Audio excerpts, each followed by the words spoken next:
20 days into the Russian invasion of Ukraine and the blame game has started. Who went soft on Vladimir Putin? Who emboldened Russia? Well, UK Prime Minister Boris Johnson has found his scapegoat, his own predecessors. The Prime Minister has written an article on Russia's belligerence. He talks about the invasion of Crimea in 2014. This is what he wrote, I'm quoting. When Putin invaded Ukraine the first time around in 2014, the West made a terrible mistake. The Russian leader had committed an act of violent aggression and taken a huge chunk out of a sovereign country, and we let him get away with it. Now, that's a serious allegation. Boris Johnson is basically blaming the West for emboldening Putin, that they let Putin get away once, so obviously he tried again. But is this an accurate assessment? Logically, it does make sense. Putin was clearly not deterred by the sanctions in 2014. If he was, he would not have invaded Ukraine once again.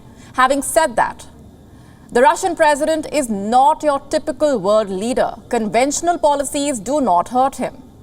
Back in 2014, that is what the world tried. Conventional policies. They kicked Russia out of the G8. They imposed limited sanctions. They promised to crack down on Russian oligarchs. They pledged to abandon Russian energy.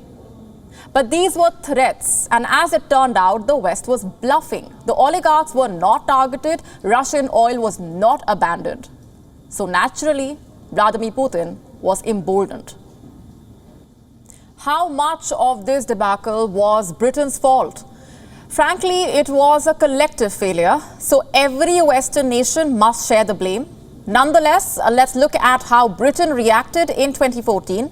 Back then, David Cameron was the Prime Minister. This is a sample of his response. We have to address the completely unacceptable situation of having Russian troops on Ukrainian soil.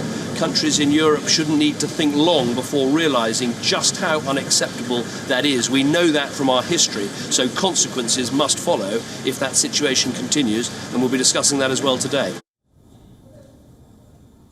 Much like Boris Johnson, Cameron was talking tough. He had some proposals as well. Number one, remove Russia from the G8. Number two, end military cooperation and defense trade. And number three, reduce dependence on Russian gas. The first one was achieved. Russia was booted from the G8. But what about military cooperation? Let me put out some numbers for you. Since 2014, British companies were granted 30 licenses to export military hardware to Russia. Put together, this trade was worth $4 million. Britain sold helicopter parts, drones, and ammunition to Russia. What about Russian energy? Take a look at these figures from 2021. 7 years after the invasion of Crimea, the annexation of Crimea, 4% of Britain's natural gas came from Russia, so did 8% of their oil. Boris Johnson was paying more than $4 billion for Putin's oil. Clearly, Britain's proposals were a flop, but they did make one contribution to European security. They left the European Union.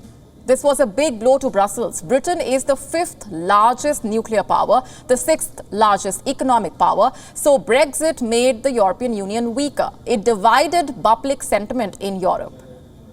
And do you know who led the Brexit campaign in Britain? The same Boris Johnson.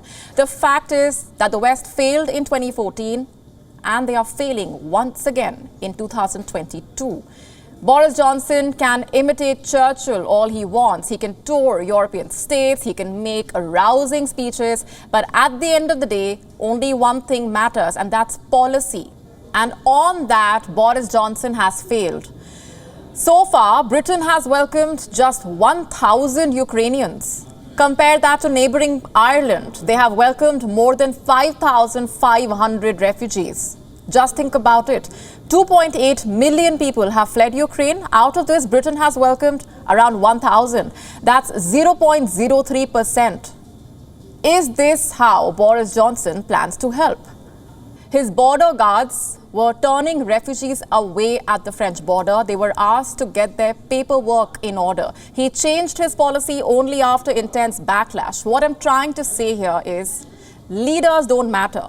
What matters is the attitude, the resolve. And the West has consistently lagged both, whether it's Barack Obama or David Cameron or even Joe Biden or Boris Johnson. All of them share the blame for what is happening right now. Boris Johnson is right about one thing, though. The West did make mistakes in 2014. The problem is they are making those same mistakes all over again.